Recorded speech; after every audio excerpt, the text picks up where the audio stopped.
তুমি কি জানো তোমার নিজের মনই তোমাকে ধ্বংস করছে, আর তুমি সেটা বুঝতেই পারছো না। আসলে মানুষের সবচেয়ে বড় যুদ্ধটা বাইরের কারো সাথে নয়, বরং নিজের ভেতরের এক অদৃশ্য শক্তির সাথে। সুফিগণ একে বলেন নফসের খেলা। আর এই নফসের সবচাইতে সূক্ষ্ম অস্ত্র হলো বিভ্রান্তিকর মন। এই মন কখনো সরাসরি শত্রু হিসেবে আসে না, বরং বন্ধুর মতো পরামর্শ দেয়, যা আসলে তোমাকে ধীরে ধীরে সত্য থেকে দূরে সরিয়ে দেয়। সুফি তত্ত্বে বলা হয়, মানুষের মন কখনো স্থির নয়। এটা এক ধরনের মায়ার আয়না, যেখানে বাস্তবতা বিকৃত হয়ে প্রতিফলিত হয়। তুমি যা ভাবছো তা সত্য নাও হতে পারে, বরং সেটা তোমার নফসের তৈরি এক বিভ্রম। এই বিভ্রান্তিকর মন তোমাকে এমনভাবে চালিত করে যে তুমি ভুলকে সঠিক মনে করতে শুরু করো। এখানেই বিপদ, কারণ তুমি বুঝতেই পারো না যে তুমি পথ হারিয়ে ফেলেছ। একজন সুফি সাধক প্রথমেই নিজের মনকে বিশ্বাস করা বন্ধ করে দেয়, কারণ তারা জানে এই মনটাই সবচাইতে বড় প্রতারক।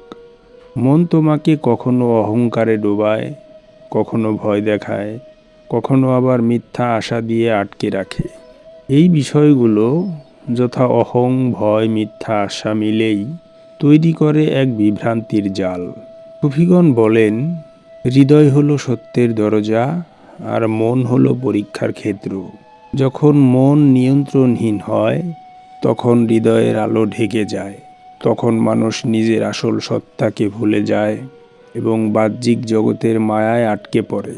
এই অবস্থাকে তারা বলে হিজাব বা পর্দা, যেখানে মানুষ সত্যকে দেখতে পারে না, যদিও তা তার খুবই কাছেই থাকে।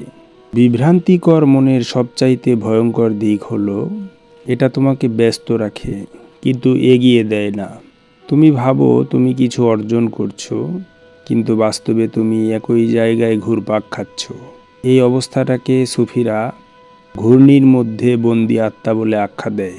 এখান থেকে মুক্তি পেতে হলে প্রথমেই প্রয়োজন সচেতনতা, নিজের চিন্তাকে প্রশ্ন করার ক্ষমতা।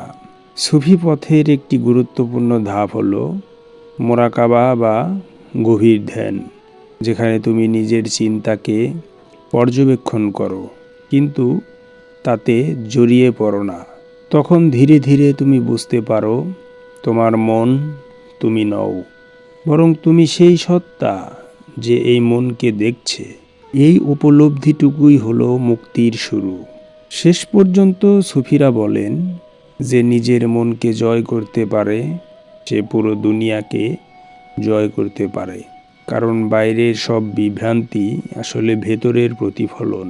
যখন ভেতর পরিষ্কার হয়, তখন বাইরের সব কিছুই স্পষ্ট হয়ে ওঠে।